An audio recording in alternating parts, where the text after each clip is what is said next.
दामोदर सावरकर। दोस्तों, कौन थे ये विनायक दामोदर सावरकर? आपने कई जगह पढ़ा होगा, उनके बारे में जाना होगा, उनके बारे में कई जगह सुना होगा। तो आइए आज हम उनके लाइफ की एक छोटी सी क्रोनोलॉजी में सावरकर को समझने की कोशिश करते हैं कि कौन थे आखिर ये विनायक दामोदर सावरकर।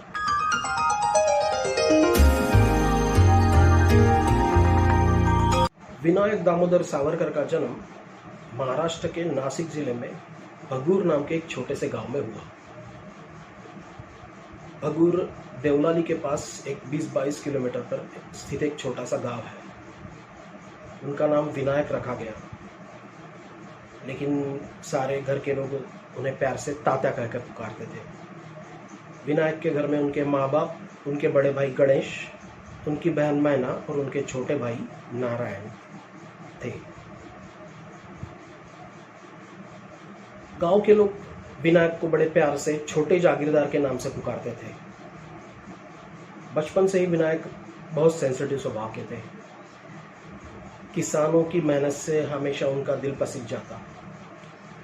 गांव के किसान जब भी अपने जागीरदार को ताज़े फल और सब्जियां देने आते थे, तो विनायक अक्सर उन्हें छांव में बैठने को और विश्राम करने को, रेस्ट करने को कहते थे। तो हमेशा उन्हें पानी पिलाते, उन्हें कुछ खाना देते। बेचारे किसान डर जाते कि बड़े जागीरदार साहब क्या कहेंगे। तो विनायक उन्हें कहते कि अगर किसी ने आपको पूछा तो बता देना, छोटे जागीरदार साहब ने कहा है हमें आराम करने को। बचपन से ही विनायक काफ़ी बुद्धिमान थे। बचपन से उन्हें किताबें पढ़ने का बहुत शौक था। अपनी 7 साल की उम्र में ही उन्होंने किताबें पढ़ना शुरू कर दिया था। उनके पिताजी दामोदर पंत उन्हें हमेशा रामायण, महाभारत, शिवलीलामृत जैसे किताबें पढ़कर सुनाते थे।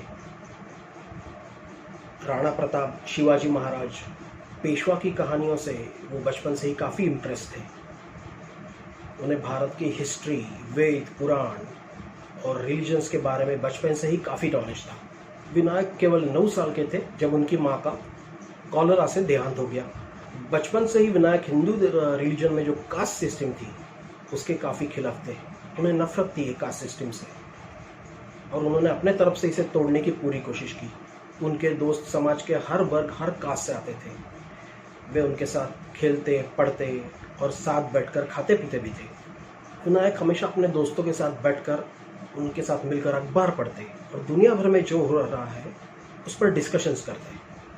रैशनैलिटी और रीजनिंग तो मानो उनमें कुट कर भरा हुआ था। वो बचपन से ही कस्टम्स और ट्रेडिशंस पे हमेशा सवाल उठाते, और अगर उनके सवालों का जवाब नहीं मिला तो ये कस्टम्स और ट्रेडिशंस को मानने से वो इनकार कर देते। 9-10 साल की उम्र में ही विनायक ने a short history of the world नामक किताब पूरी पढ़ ली थी। साथ ही साथ वो विष्णु शास्त्री चिपलुनकर के राइटिंग्स से भी काफ़ी इम्प्रेस थे। चिपलुनकर अपने राइटिंग्स में नेशनलिज्म और ब्रिटिश सत्ता के खिलाफ लिखते थे। साथ ही साथ विनायक केसरी जैसे अखबार पढ़ते थे। इन सब का उनके बालमन पर काफ़ी प्रभाव पड़ा, और वो इंडिपेंडेंस और फ्रीडम के लिए बचपन से ही प्रेरित हुए। केवल 8 साल की उम्र में ही उनकी एक कविता स्वदेशी की फटकार एक अखबार में प्रिंट हुई थी। 1883 में वासुदेव बलवंत फड़के, जो कि एक महान क्रांतिकारी थे, जो ब्रिटिश शासन को आर्म्ड रिबेलियन से हटाना चाहते थे, वो पकड़े गए। उनके इस क्रांति से ब्रिटिश सरकार अपने जड़ों तक हिल गई थी, और इस प्रकार की कोई रिबेलियन फिर से ना हो, दोबारा ना हो, इसलिए एक British administrator Allan Octavian Hume ने एक तरकीब लगाई। उसने अपने डिवाइड एंड रूल की पॉलिसी अपनाते हुए तब के हिंदुस्तान के जो मॉडरेट लीडर्स का फैक्शन था उन्हें साथ में लेकर 1885 में इंडियन नेशनल कांग्रेस की स्थापना की। इंडियन नेशनल कांग्रेस में शामिल थे जस्टिस रानडे की सार्वजनिक सभा, बॉम्बे प्रेसिडेंसी एसोसिएशन जिनके मेंबर्स थे फिरोज शाह मेहता, जस्टिस तेलंग, बदरुद्दीन तैयब जी, और बंगाल में जो थी सुरेंद्रनाथ बैनर्जी की Indian national association. Indian national Congress की डिमांड्स केवल इतनी ही थी कि इंडियंस को अच्छी पोजीशन पर नौकरी मिले, टैक्सेस कम हो, और लीगल सिस्टम्स में भारतीयों को, इंडियंस को एंट्री मिले। पूरी इंडिपेंडेंस या फुल फ्रीडम की उनकी कोई डिमांड ही नहीं थी, और वे पहले ही ब्रिटिश क्राउन को अपनी पूरी लॉयल्टी की कसम खा चुके थे। लोकमान्य तिलक द्वारा उन जमाने में शिव जयंती और गणपति विसर्जन जैसे प्रोग्राम्स ऑर्गेनाइज किए जाते थे, और अक्सर इन प्रोग्राम्स के दौरान कम्युनल हिंसा, कम्युनल दंगे हुआ करते थे। इन दंगों से विनायक काफ़ी आहत थे। तब उन्हें एहसास हुआ कि हिंदू समाज पूरी तरह से कास्ट में बटा हुआ है और बिल्कुल भी ऑर्गेनाइज नहीं है। 13 साल की उम्र में अपनी हाई स्कूल की पढ़ाई पूरी करने विनायक नासिक शिफ्ट हो गए। बहुत जल्द वे अपने सारे टीचर्स के चहेते बन गए। उनका इंटेलिजेंस, उनके राइटिंग स्किल और उनकी पोएम से उनके सारे टीचर्स अचंभित थे। 13 साल की उम्र में उनका हिंदू संस्कृति और उसके वैभव पर एक आर्टिकल नासिक के एक अखबार में छपा था। अखबार के एडिटर्स और नासिक की जनता इतने कम उम्र के बच्चे की प्रगल्भता से काफ़ी इम्प्रेस थे। 1896-97 में भारत में और खास करके महाराष्ट्र में प्लेग का आउटब्रेक हुआ। ब्रिटिश सरकार जल्द से जल्द इस प्लेग से निपटना चाहती थी, लेकिन उनके पास ना तो कोई स्ट्रैटेजी थी, ना तो कोई प्लान था। उन्होंने एक स्पेशल प्लेग कमेटी बना दी। इस कमेटी को पूरे अधिकार थे कि वो चाहे जो भी कुछ करना पड़े, वो जल्द से जल्द इस प्लेग से निपटे। Special plague officer Walter Rand और उनके सोल्जर्स पूना में हर जगह घूमते और उन्होंने घर घर की तलाशी लेना शुरू कर दिया। वे ज़बरदस्ती लोगों के घर में घुसते और अगर उन्हें कोई प्लेग का पेशेंट मिलता तो वे घर के सारे लोगों को बाहर निकाल देते, उनका सामान जला देते। औरतें, बच्चे और यहाँ तक कि बूढ़ों को भी वो शहर के बाहर बने आइसोलेशन कैंप्स में डाल देते, जहाँ पे उनके ट्रीटमेंट की कोई व्यवस्था नहीं थी। वे मंदिरों में घुस जाते और वहाँ से लोगों को बाहर निकालते, यहाँ तक कि मूर्तियाँ भी तोड़ देते। लोगों को अपने रिलेटिव्स के लास्ट राइट्स की, फ्यूनरल्स की भी परमिशन नहीं दी जाती थी। लोकमान्य बाल गंगाधर तिलक ने अपने अखबार में केसरी में वॉल्टर रैंड और उनके सैनिकों द्वारा किए जाने वाले अत्याचारों के बारे में लिखा और उसकी काफ़ी निंदा की। 22 जून 1897 को वॉल्टर रैंड और उनके साथी जब पूना के एक रास्ते से जा रहे थे तो उन्हें गोलियों से भून दिया गया। ये काम किया था दो बंधुओं ने, दामोदर हरि चाफेकर और बालकृष्ण हरि चाफेकर ने। वॉल्टर रैंड और उनके साथियों द्वारा किए गए जुर्म का ये बदला था। चाफेकर बंधु वैसे भी ब्रिटिश सरकार से काफ़ी नाराज थे।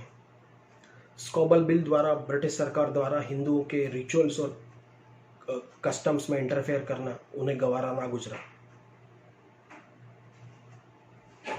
गणपति विसर्जन और शिवाजी जयंती जैसे फेस्टिवल्स के दौरान ब्रिटिश सरकार द्वारा लगाए गए रिस्ट्रिक्शन से चाफेकर बंधु काफ़ी आहत थे।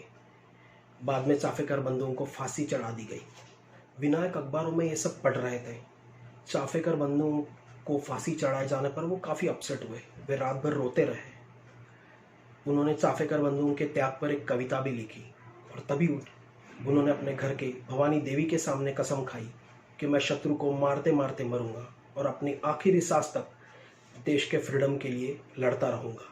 1899 में जब विनायक केवल 16 साल के थे तो उन्होंने देश की पहली secret society, the society of patriots यानी राष्ट्रभक्त समूह का नासिक में गठन किया। द सोसाइटी ऑफ पैट्रियट्स का एक ही लक्ष्य था, आर्म्ड रिवॉल्यूशन यानी हथियारों के साथ की गई लड़ाई से देश को पूर्ण रूप से स्वतंत्र करना। विनायक और उसके साथियों द्वारा, इसी ग्रुप के द्वारा नासिक और आसपास के रीजन में अपनी एक्टिविटीज़ को अंजाम देना शुरू हो गया। शिवाजी जयंती और गणेश उत्सव जैसे फेस्टिवल द्वारा वे बच्चों और युवाओं को फ्रीडम स्ट्रगल के लिए प्रेरित करते। शिवाजी महाराज और बाजीराव पेशवा की कहानियाँ और बहादुरी की कहानियाँ बताकर वो युवाओं को प्रेरित करते, इंस्पायर करते। धीरे धीरे सैकड़ों युवा उनके साथ जुड़ गए। 1901 में क्वीन विक्टोरिया का निधन हो गया। तब कई भारतीयों ने उनके निधन पर अपना दुख जताया। नासिक में भी जगह जगह पर कंडोलेंस मीटिंग्स रखी गई। तब विनायक और उनके साथियों द्वारा क्वीन विक्टोरिया और ब्रिटिश सरकार के खिलाफ काउंटर पोस्टर्स लगवाए गए। इसी साल विनायक की शादी यमुना चिपळूणकर नाम की एक लड़की से हुई। 24 जनवरी 1902 अपना मैट्रिकुलेशन पूरा करके विनायक ने पूना के फर्ग्यूसन कॉलेज में दाखिला लिया। पूना आते ही उन्होंने अपने गुरु SM परांजपे और लोकमान्य तिलक से मुलाकात की, जिनके राइटिंग्स और विचारों से बचपन से ही विनायक देश के प्रति काफ़ी प्रभावित थे। 1902 में विनायक ने फर्ग्यूसन कॉलेज में अपनी सोसाइटी मित्र मेला की शुरुआत की। उन्होंने शिवाजी महाराज के ऊपर एक आरती भी लिखी। वे और उनके मित्र हर फ्राइडे फर्ग्यूसन कॉलेज के डाइनिंग हॉल में शिवाजी महाराज के चित्र के सामने उनकी आरती गाते। इसी दौरान उनकी द्वारा लिखी गई कविता, जो कि हिंदू समाज की विधवा औरतों के दुखों पर लिखी थी, उसे एक कंपटीशन में फर्स्ट प्राइज मिला। इस कविता द्वारा उन पूना के लोग और उनके साथियों को विनायक के अंदर के सोशल रिफॉर्मर को जानने का एक मौका मिला। फर्ग्यूसन कॉलेज में अपने पढ़ाई के दौरान विनायक मित्र मेला के माध्यम से स्टूडेंट्स को इंस्पायर करते। उन्होंने अपने साथियों को अमेरिका, इटली, नेदरलैंड्स जैसे देशों में हुई क्रांति और वहाँ के महान क्रांतिकारियों के बारे में परिचित करवाया। उनका उद्देश्य था देश पे मर मिटने वाले युवाओं की एक फौज तैयार करना। धीरे धीरे महाराष्ट्र में मित्र मेला की कई ब्रांचेस शुरू हो गई। 1904 में विनायक ने अपनी संस्था का नाम बदलकर अभिनव भारत कर दिया। अभिनव भारत के सारे मेंबर्स को उन्होंने देश के पूर्ण स्वराज के लिए जीने और मरने की कसम दिलाई। विनायक और अभिनव भारत के मेंबर्स ने देश भर में अलग अलग क्रांतिकारियों के ऑर्गेनाइजेशंस और सीक्रेट सोसाइटीज से संपर्क करना शुरू कर दिया। चिदम्बरम पिल्ले, अरबिंदो घोष जैसे क्रांतिकारियों से उन्होंने संपर्क किया और उन्हें अभिनव भारत के मोटिव्स के बारे में बताया। उन्होंने इन क्रांतिकारियों को अपने अपने इलाकों में, अपने अपने रीजन्स में अभिनव भारत के विचारों के प्रसार करने और युवाओं को इसमें शामिल करने के लिए कहा। 1905 में वायसरॉय लॉर्ड कर्जन द्वारा बंगाल को रिलीजन यानी धर्म के आधार पर पार्टीशन करने का फैसला किया गया। ईस्ट बंगाल मुस्लिम डोमिनेटेड था और वेस्ट बंगाल हिंदू डोमिनेटेड था। इंडियन नेशनल कांग्रेस के तब के नेता दादाभाई नौरोजी और गोखले ब्रिटिश सरकार से निगोशिएशंस की तैयारी में थे, लेकिन बंगाल पार्टीशन की वजह से लोगों में गुस्सा फूट पड़ा था। लोग चाहते थे कि ब्रिटिश गवर्नमेंट को पूरी तरह से बॉयकॉट किया जाए। देश भर में अलग अलग जगहों पर बड़ी बड़ी प्रोटेस्ट मार्चेस निकाली गई। बंगाल पार्टीशन के विरोध में विनायक ने इंग्लैंड में बनी वस्तु और कपड़ों को सार्वजनिक रूप से जलाने का ऐलान किया। उसी साल दशहरे के दिन विनायक और अभिनव भारत के उनके साथियों द्वारा विदेशी कपड़े और वस्तुओं का एक बहुत बड़ा भंडार सार्वजनिक रूप से आग के हवाले किया गया। एक बड़ा बॉनफायर जला दिया गया। इसकी सजा के रूप में विनायक को फर्ग्यूसन कॉलेज के हॉस्टल से निकाल दिया गया। ब्रिटिश सरकार अब विनायक को लेकर अलर्ट हो चुकी थी और उन्होंने उनके पीछे डिटेक्टिव्स लगाना और उनकी गतिविधियों पर निगरानी करना शुरू कर दिया था। 1906 में विनायक श्यामजी कृष्ण वर्मा द्वारा दिए जाने वाले एक स्कॉलरशिप के बल पर अपने हायर स्टडीज के लिए इंग्लैंड रवाना हुए। उनके इंग्लैंड पहुंचने से पहले ही पूना के स्पेशल क्राइम ब्रांच ने लंदन पुलिस को उनके बारे में बता दिया था और उनके एक्टिविटीज के बारे में अलर्ट कर दिया था। विनायक को लंदन की ग्रेज इन सोसाइटी में प्रवेश मिला, जहाँ पे वे अपनी लीगल स्टडीज़ को पूरा करने के लिए दाखिल हो चुके थे। वे लंदन में श्यामजी कृष्ण वर्मा द्वारा चलाए जाने वाले इंडिया हाउस में रहने लगे। उन्होंने वहाँ पे ब्रिटिश पार्लियामेंट का एक बजट सेशन भी अटेंड किया। तब विनायक को एहसास हुआ कि ब्रिटिश किस तरह भारत को लूट रहे हैं। पढ़ाई के लिए लंदन में बिताए समय में विनायक कई क्रांतिकारियों के संपर्क में आए, जैसे लाला हरदयाल, मदन लाल धिंगरा, एमपीटी आचार्य, वीवीएस अय्यर, सेनापति बापट, मैडम भिकाजी कामा। लंदन में भी विनायक ने अभिनव भारत की एक ब्रांच शुरू कर दी जिसका नाम था फ्री इंडिया सोसाइटी।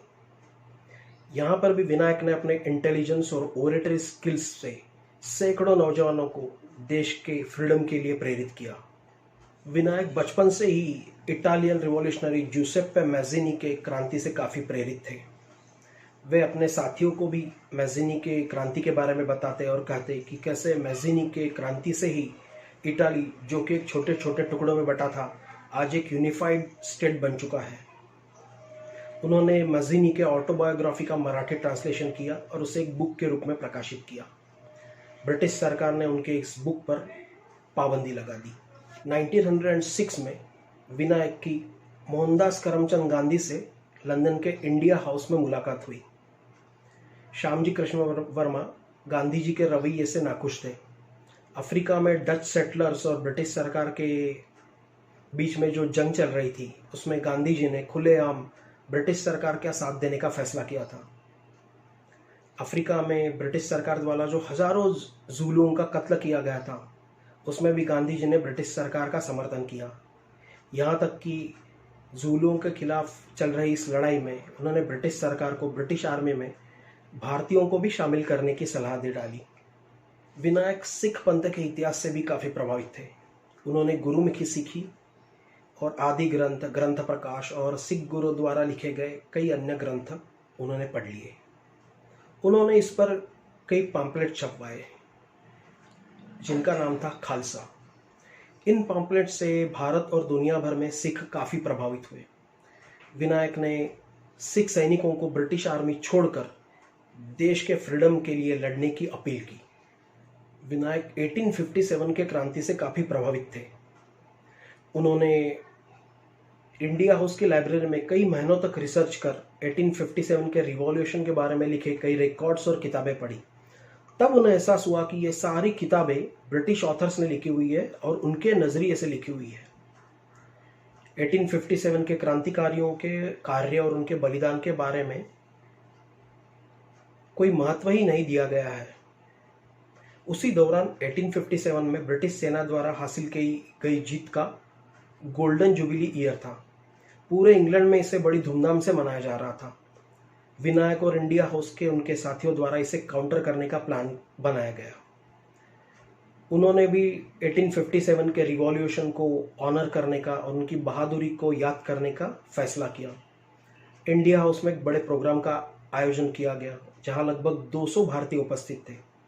यहाँ पहली बार विनायक ने 1857 के रिवॉल्यूशन को भारत का पहला स्वतंत्रता संग्राम यानी फर्स्ट वॉर ऑफ इंडिपेंडेंस घोषित कर दिया।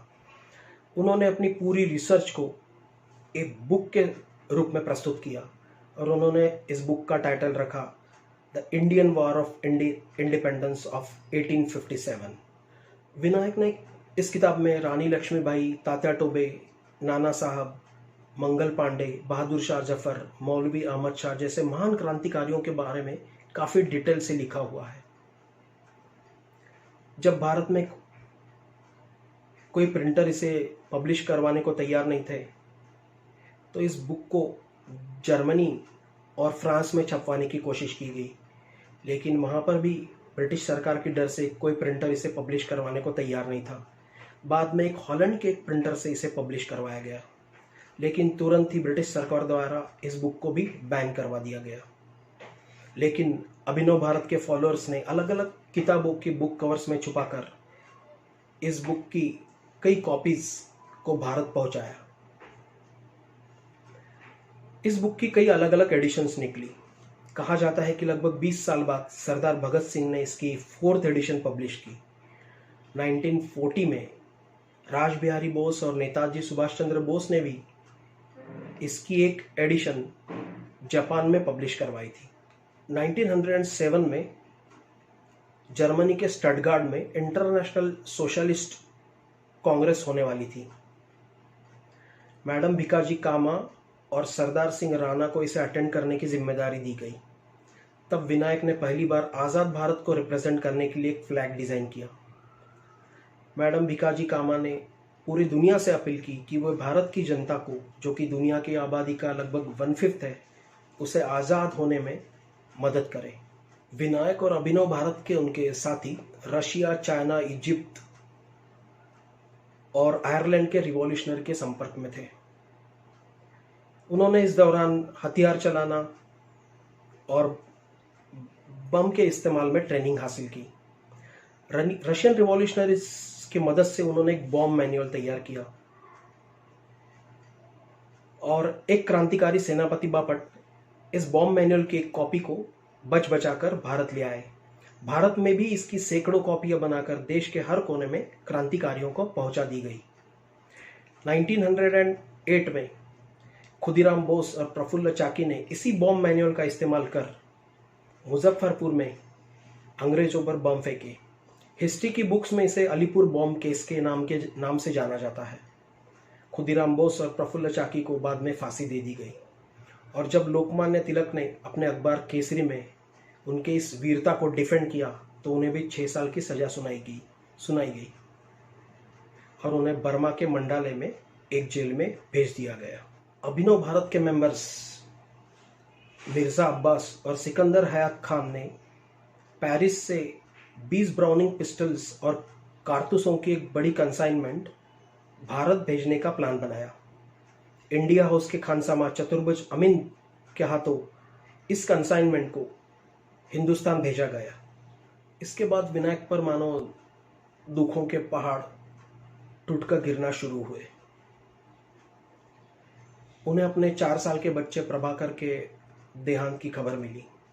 वे इस दुख से बाहर आने की कोशिश ही कर रहे थे कि तभी 1909 में उन्हें बाबा राव के अरेस्ट होने की खबर मिली। चतुर्भुज अमीन द्वारा भारत लाए गए पिस्टल्स की खबर ब्रिटिश सरकार को लग चुकी थी। उन्होंने उनके नासिक के घर पर रेड की, जहां पे सेनापति बापट द्वारा लाए गए बॉम्ब मैनुअल की कॉपी उन्हें मिली। सेक्शन 121 के तहत उन्हें ट्रांसपोर्टेशन फॉर लाइफ यानी अंडमान में काले पानी की सजा सुनवाई गई। बाबा राव को नासिक की सड़कों पर हथकड़ी लगाकर और कैदियों के कपड़े पहनाकर परेड करवाई गई। इसी दौरान उधर इंग्लैंड में कर्जन वाइली, जो कि एक ब्रिटिश आर्मी ऑफिसर थे, उन्होंने विनायक और उनके साथियों के खिलाफ एक षड्यंत्र रचना शुरू कर दिया। वे इंग्लैंड में रहने वाले भारतीय छात्रों को मिलने बुलाते, उनसे दोस्ती का नाटक करते, उन्हें शराब पिलाते, उन्हें डिनर पे इनवाइट करते और इसी बहाने उनसे इंफॉर्मेशन निकालने की कोशिश करते। उन्होंने ग्रेजिन, जहाँ पे विनायक अपनी लीगल पढ़ाई करने जाते थे, उन्हें भी खत लिखकर विनायक और उनके एक साथी हरनाम सिंह को बार में ना बुलाने के लिए कहा। उन्होंने हर कोशिश की कि इंग्लैंड में पढ़ रहे भारतीय छात्र विनायक के इन्फ्लुएंस से बाहर निकले और ब्रिटिश सरकार के खिलाफ किसी भी एक्टिविटी में शामिल ना हो। हिंदुस्तान में बाबा राव जैसे क्रांतिकारियों की अरेस्ट, क्रांति को कुचलने के लिए ब्रिटिश सरकार द्वारा किए गए जुल्म और विशेषतः पंजाब प्रांत में की गई बर्बरता से इंग्लैंड में पढ़ रहे इंडियन स्टूडेंट्स में गुस्सा बढ़ रहा था। 1 जुलाई 1909 में इंग्लैंड के लंदन के जहांगीर हॉल में इंडियन स्टूडेंट्स के लिए एक पार्टी का आयोजन किया गया था। रात के 11 बजे जैसे ही विलियम कर्जन वाइली ने हॉल में प्रवेश किया तो मदन लाल धिंगरा, जो कि इंग्लैंड में पढ़ रहे एक भारतीय छात्र थे, उन्होंने अपनी जेब से एक कोल्ट रिवॉल्वर निकाली और कर्जन वाइली पर एक के बाद एक 4 गोलियां दागी। कर्जन वाइली वहीं ढेर हो गए। बंगाल पार्टीशन के मेन विलन विलियम कर्जन वाइली अपनी सजा पा चुके थे और उन्हें ये सजा दी थी विनायक के एक नज़दीकी साथी ने। इंग्लैंड में रह रहे कुछ भारतीयों ने ढिंगरा की इस करतूत को गलत बताते हुए और ब्रिटिश सरकार को अपनी लॉयल्टी जताने के लिए लंदन में कैक्सटन हॉल में एक मीटिंग ऑर्गेनाइज की। इस मीटिंग में कई बड़े नेता शामिल थे, जिनमें बिपिन चंद्र पाल, सुरेंद्रनाथ बैनर्जी और आगा खान। उन्होंने ढिंगरा द्वारा कर्जन वाइली की हत्या को ब्रिटिश सरकार के खिलाफ बगावत करार दे दिया और उसकी भर्त्सना की। तब विनायक वहां पहुंच गए और उन्होंने ढिंगरा का पुरजोर समर्थन किया और उन्हें एक महान क्रांतिकारी बताया। तब वहां उपस्थित लोगों ने विनायक पर हमला कर उन्हें बुरी तरह से घायल कर दिया और हॉल से बाहर निकाल दिया। उसी साल 17 अगस्त को मदन लाल धिंगरा को फांसी दे दी गई। एक तरफ जब विनायक और उनके साथी मदन लाल धिंगरा को एक महान क्रांतिकारी और सच्चा देशभक्त बताते हुए उनके समर्थन में कई अखबारों में आर्टिकल्स लिख रहे थे, दूसरी ओर हिंदुस्तान में इंडियन नेशनल कांग्रेस के मॉडरेट लीडर्स धिंगरा को गलत बताते हुए उनके खिलाफ जहर उगल रहे थे। महात्मा गांधी ने तो ढिंगरा को इंटॉक्सिकेटेड यानी नशेड़ी और मिसगाइडेड बताकर ब्रिटिश सरकार के खिलाफ किसी भी प्रकार की आर्म रिवॉल्यूशन को पूरी तरह से खारिज कर दिया। उसी साल विजयादशमी यानी दशहरे के दिन इंग्लैंड में रह रहे भारतीयों द्वारा एक सेलिब्रेशन ऑर्गेनाइज किया गया। महात्मा गांधी और विनायक दोनों को वहां बुलाया गया। महात्मा गांधी ने लोगों से कहा कि कैसे भगवान राम, माता सीता और लक्ष्मण को यातनाएं सहन करनी पड़ी, वैसे ही भारतीय लोगों को भी भगवान राम का आदर्श लेना चाहिए। उन्हें भी यातनाएं सहन करने के लिए तैयार होना चाहिए और इन्हीं यातनाओं में से खुशी ढूंढनी चाहिए। जब विनायक का टर्न आया तो उन्होंने कहा कि भगवान राम को भी राम राज्य स्थापित करने से पहले रावण जैसे दुष्ट का वध करना पड़ा। अगर वे भी केवल भूख हड़ताल करते और रावण को मारने से इनकार कर देते तो कभी राम राज्य की स्थापना नहीं कर पाते। कर्जन वाइली की हत्या के बाद इंडिया हाउस को बंद कर दिया गया। इंग्लैंड में विनायक को रहने को लॉज मिलना भी मुश्किल हो गया।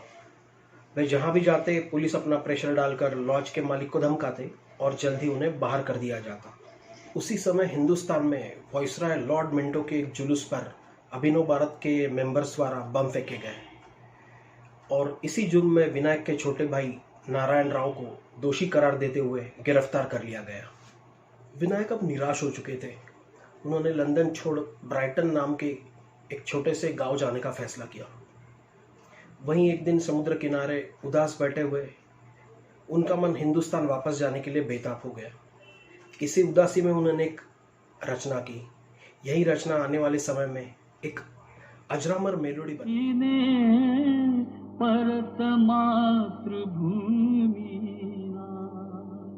सागरा प्राण तळमळला। डिस्ट्रिक्ट कलेक्टर आर्थर जैक्सन के लिए नासिक में एक फेयरवेल का आयोजन किया गया था। जैक्सन की नासिक में पहचान एक विद्वान के रूप में थी। नासिक में ही विजयानंद थिएटर में एक नाटक का आयोजन किया गया था और जैक्सन उस नाटक को देखने आने वाले थे। जैसे ही जैक्सन ने थिएटर में प्रवेश किया और वो लोगों से मिलने लगे, तभी भीड़ में से एक नौजवान सामने आया। उसने अपनी जेब में से एक रिवॉल्वर निकाली और जैक्सन पर 4 गोलियां चला दी। जैक्सन वहीं गिर पड़े। उस नौजवान का नाम था अनंतराव लक्ष्मण कान्हेरे। कान्हेरे अभिनव भारत का ही एक मेंबर था। इस अपराध के लिए बाद में 19 अप्रैल 1909 में कान्हेरे और उनके 2 साथियों को फांसी दे दी गई। 1910 में विनायक लंदन छोड़ पेरिस चले गए थे। पेरिस में ही एक दिन अखबार पढ़ते हुए विनायक को कान्हेरे और उनके साथियों की फांसी के बारे में पता चला और वे दुखी हो गए। हिंदुस्तान में जब उनके साथी देश के लिए बलिदान कर रहे हैं, तब इस तरह पेरिस में आराम की जिंदगी जीना उन्हें गवारा ना गुजरा और उन्होंने लंदन वापस जाने का फैसला किया। जैसे ही वे विक्टोरिया स्टेशन पर ट्रेन से उतरे, पुलिस ने उन्हें पकड़ लिया। अब विनायक की लगभग पूरी फैमिली जेल में थी। विनायक मन ही मन सोचने लगे कि यही तो वही चाहते थे। इसीलिए तो उन्होंने कसम खाई थी कि देश के लिए अपना सब कुछ बलिदान करने का, और अब वो वक्त आ गया है। कान्हेरे ने जैक्सन को मारने के लिए जो पिस्टल यूज की थी, वो विनायक ने ही पेरिस में अपने एक दोस्त द्वारा हिंदुस्तान भेजी थी और उनका साथी बाद में ब्रिटिश पुलिस द्वारा पकड़ा गया था। ब्रिटिश पुलिस के टॉर्चर के बाद उसने ये बात कबूल कर दी कि वो पिस्टल विनायक ने ही उन्हें दी थी। 1910 the secretary of state for home affairs Winston Churchill ने एक फरमान जारी किया कि विनायक को हिंदुस्तान के किसी जेल भेजा जाए और वहाँ पे उनके खिलाफ बगावत के लिए ट्रायल चला जाएगा।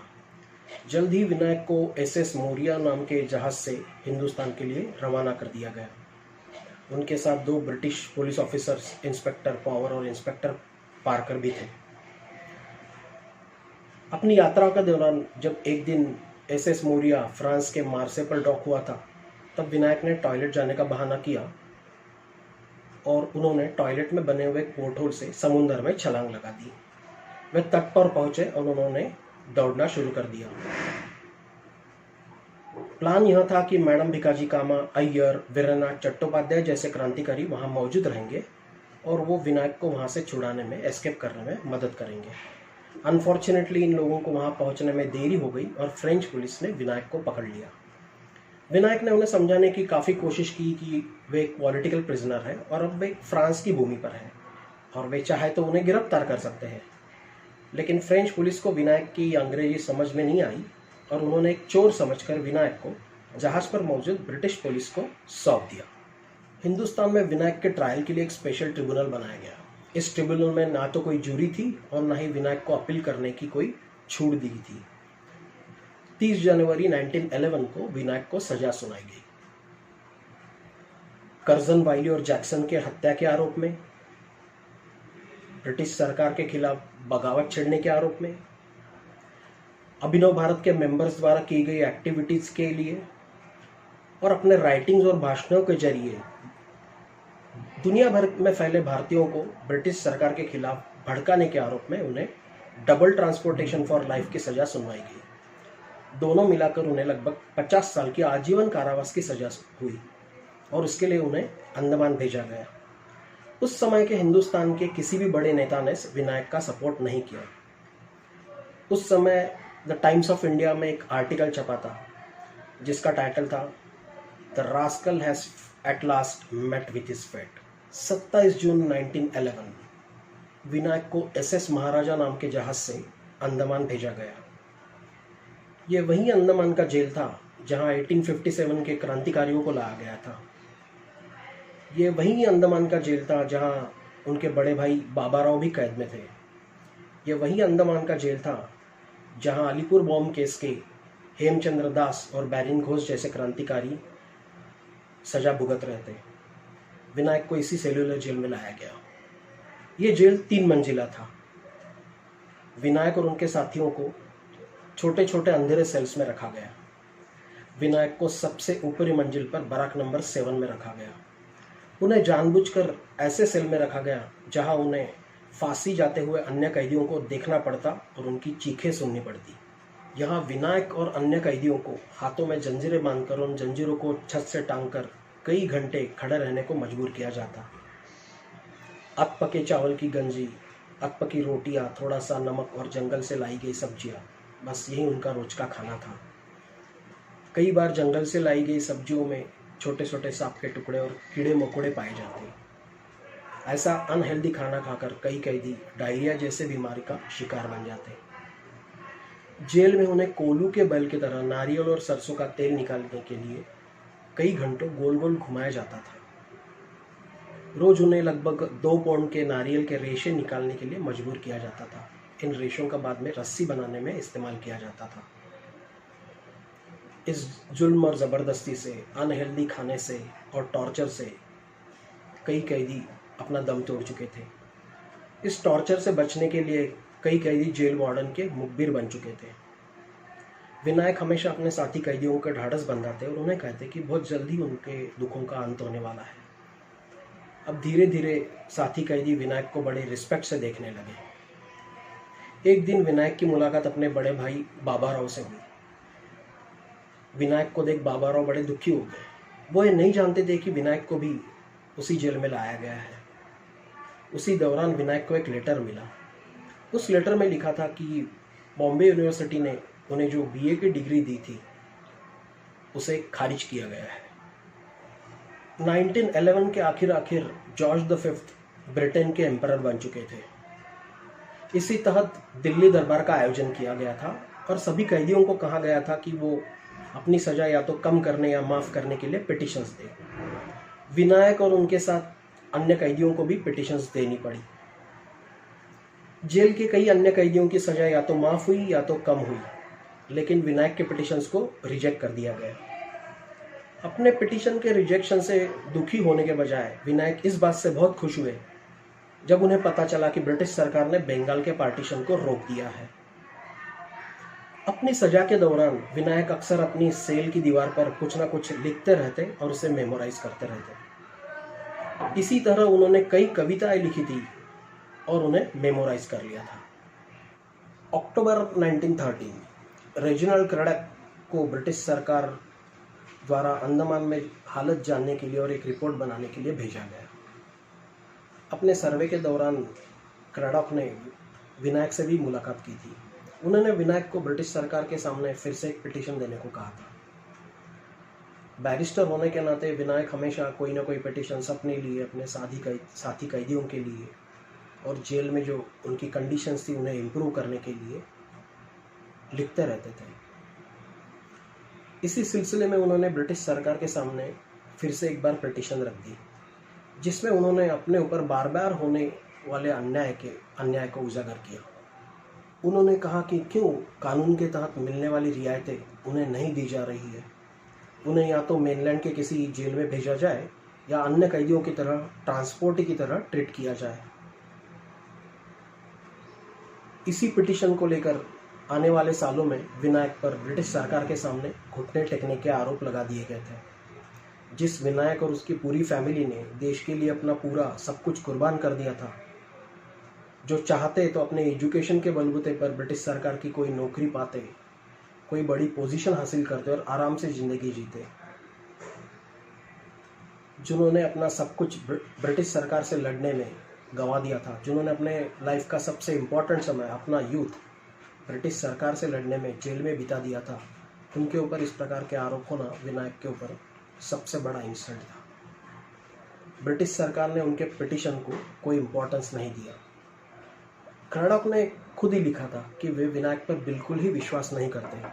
अगर विनायक को मेनलैंड के किसी प्रिजन में लाया गया तो उनके साथी जल्द ही उन्हें वहाँ से छुड़ा कर ले जाएंगे। 1914 जल्द ही ब्रिटेन और जर्मनी में जंग शुरू हो गई और टर्की जर्मनी की ओर से इस जंग में कूद पड़ा।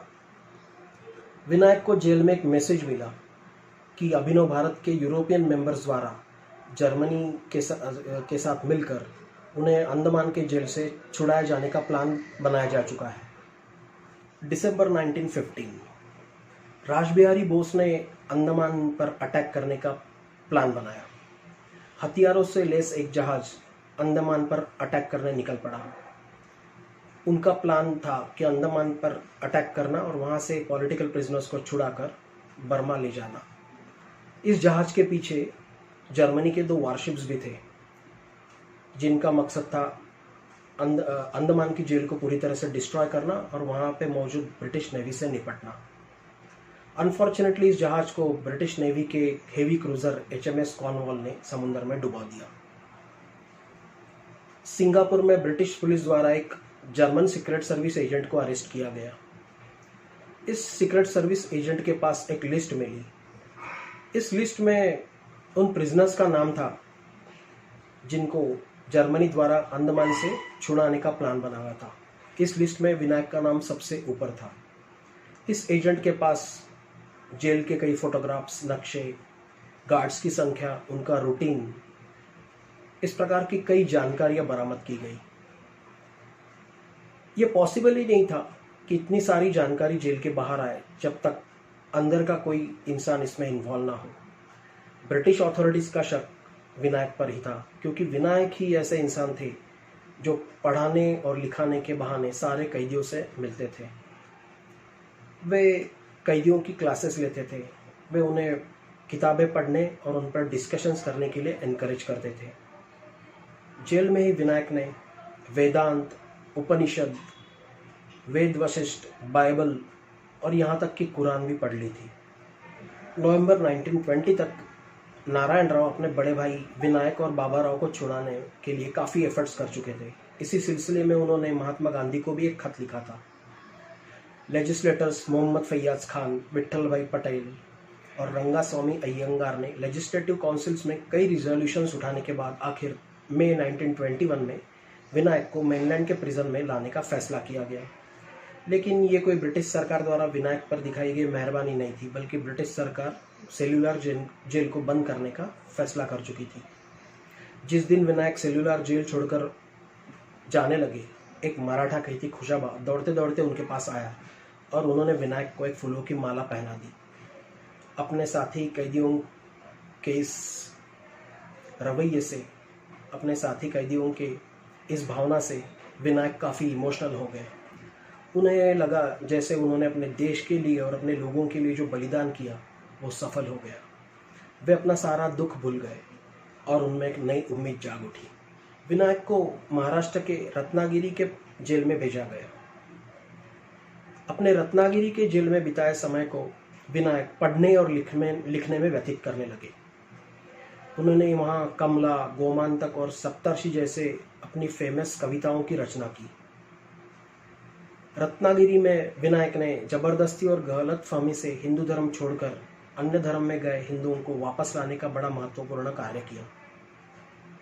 उन्होंने विडोज यानी विधवाओं के रिहैबिलिटेशन, उनके ऊपर हो रहे अन्याय और उनके दुखों को लोगों के सामने लाया। 1923 में विनायक को रत्नागिरी से येरवड़ा के जेल में भेजा गया। वहाँ भी विनायक ने यंग कन्विक्ट्स को पढ़ाने लिखाने का अपना कार्य जारी रखा। उन्होंने जेल में ही एक छोटी सी लाइब्रेरी बना ली थी। वे साथी कैदियों को मदनलाल ढींगरा, कान्हेरे और अन्य क्रांतिकारियों के बलिदान के बारे में बताते। जनवरी 9, 1924 को जेल के सुपरिटेंडेंट द्वारा विनायक को एक खबर सुनाई गई। इस खबर को विश्वास करना विनायक के लिए मुश्किल था। वे फाइनली रिहा किए जा चुके थे। अब वे आज़ाद थे अपने ज़िंदगी का एक नया पर्व, एक नया चैप्टर शुरू करने के लिए। जेल के साथी कैदियों से विदा लेते समय विनायक ने फिर से एक बार जोरदार घोषणा करते हुए कहा, स्वातंत्र्य लक्ष्मी की जय, glory to the goddess of freedom. यह वही गर्जना थी, ये वही घोषणा थी जो 14 साल पहले विनायक ने अपने पकड़े जाने पर दिया था। ये वही घोषणा थी जो चाफेकर बंधुओं के फांसी दिए जाने के बाद उन्होंने अपने साथियों के साथ दी थी और अपने फ्रीडम स्ट्रगल की शुरुआत की थी। विनायक एक सच्चे और महान फ्रीडम फाइटर थे। वे अपना सब कुछ देश के लिए बलिदान दे चुके थे। भगवान राम की तरह ही उनके 14 साल के वनवास का अब अंत होने वाला था। विनायक आज भी वहीं थे। जेल की सलाखें, जुल्म और मौत का डर उन्हें अपने विचारों से पराजित नहीं कर सका। कई सालों बाद 22 जून 1940 को नेताजी सुभाष चंद्र बोस विनायक से मिलने गए। विनायक ने नेताजी को तुरंत देश छोड़ने को कहा। वे चाहते थे कि विनायक या तो जर्मनी या जापान चले जाए। ब्रिटेन के साथ की लड़ाई में जर्मनी और जापान कई भारतीय कैदियों को बंदी बना चुके थे। विनायक चाहते थे कि नेताजी इन कैदियों को छुड़ाकर एक आर्मी का गठन करे और पूर्व की ओर से ब्रिटिश इंडिया पर हमला बोल दे। वे जापान में शरण ले चुके रासबिहारी बोस की भी सहायता ले सकते हैं। लगभग 6 महीने बाद नेताजी अपने कोलकाता के एल्गिन रोड वाले घर से अचानक गायब हो गए। वे सचमुच ही जापान में रासबिहारी बोस से मिल चुके थे। उनका कार्य इतना महान था कि एक छोटे से वीडियो में उनके पूरे कार्य का जायजा लेना या उन्हें जज करना पॉसिबल ही नहीं है। यह मेरी तरफ से एक छोटी सी कोशिश थी कि मैं आपको बताऊं कि विनायक दामोदर सावरकर आखिर थे कौन। अब दोस्तों फैसला आपका है। आप खुद ही डिसाइड कीजिए कि ऐसे महान क्रांतिकारियों का रिस्पेक्ट करना या उनके बारे में गलत धारणा बनाए हुए लोगों के बातों में आकर उन्हें गलत समझना और देश के लिए अपने सब कुछ बलिदान करने वाले एक महान क्रांतिकारी का इसी प्रकार अपमान करना, उन्हें जलील करना। धन्यवाद।